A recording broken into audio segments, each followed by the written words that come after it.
காணும் கனவெல்லாம் என்றும் நீதானே என் கனவெல்லாம் நினைவாக ஆவா கண்மணியே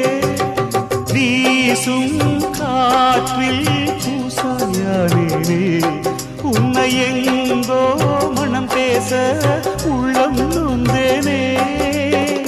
நாம் ஒன்று சேரும் திருநாளும் உருவாகும் ஜென்மங்கள் ஏழேழும் நாம் வாழ்வதை தடுத்திட முடியாது ஆவாயந்தன் நிலவே விண்ணிலவே என் வாழ்வே நீதாய் நிலவே விண்ணிலவே